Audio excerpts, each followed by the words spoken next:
My opponents have brought up the case of Clayton Lockett to start off their debate on the affirmative side for the death penalty. Well, do you guys know what Mr. Clayton Lockett did? This guy forced oral sodomy on a 13-year-old girl. He committed armed robbery. He committed assault. He raped. He's charged with first-degree murder, kidnapping, burglary.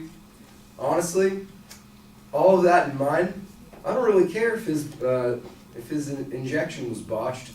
It's almost like God was telling him, no, you're an awful person. We're going to really let you suffer while you die. I don't think that that's a very good case for keeping the death penalty. The fact that it's immoral, it's not really immoral if you're thinking about the guys that are actually on death row. I mean, these are probably the most immoral of our humankind. In fact, the most fundamental principle of justice is that the punishment should fit the crime. And that when someone plans and brutally murders someone or another person, doesn't it make sense that the punishment for the perpetrator is also death?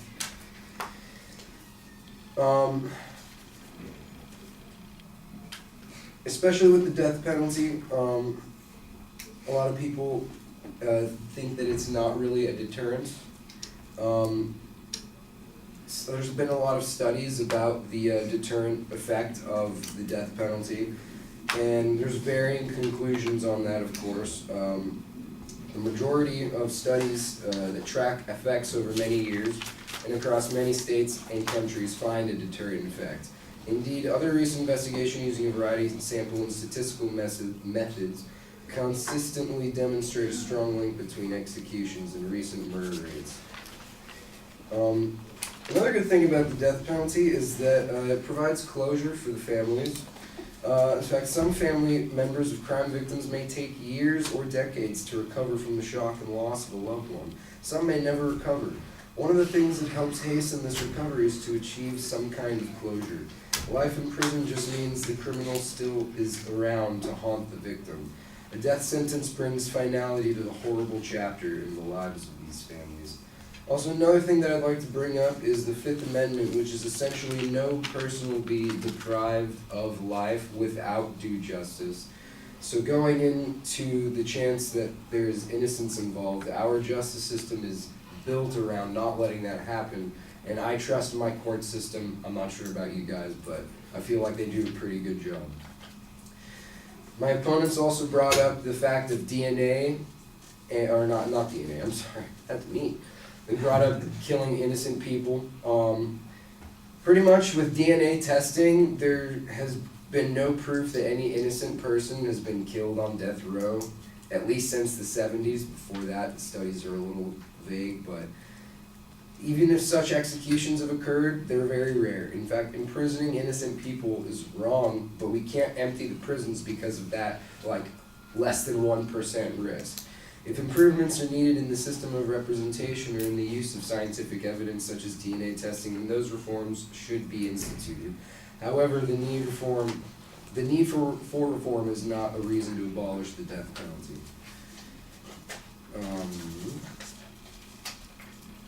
In fact, why would you want the death penalty to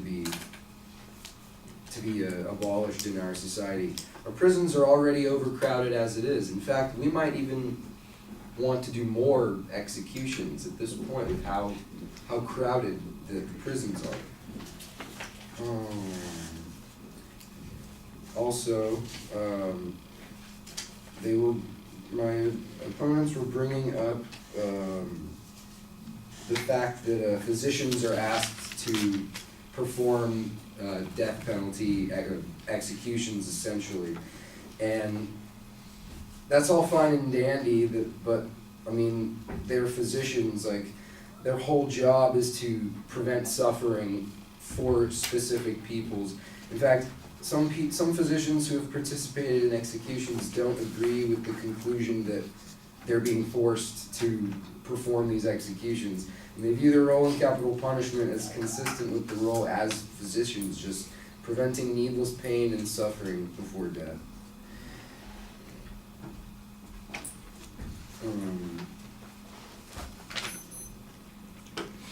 Also, the fact that executions cost too much.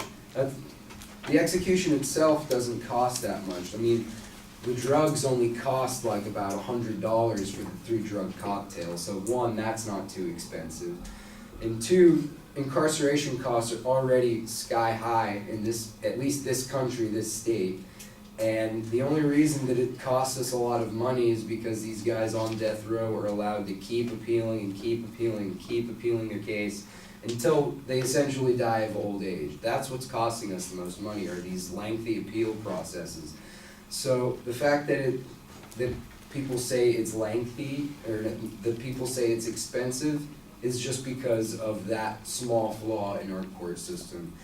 But you know what? Executions probably wouldn't have to be that much, because we could honestly, according to Chris Clem, who's a judge, he said that we could just hang them and reuse the rope.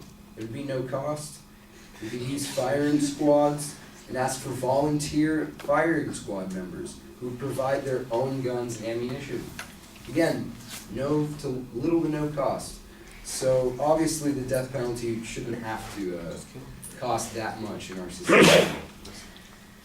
And then I would like to close this with the statement that,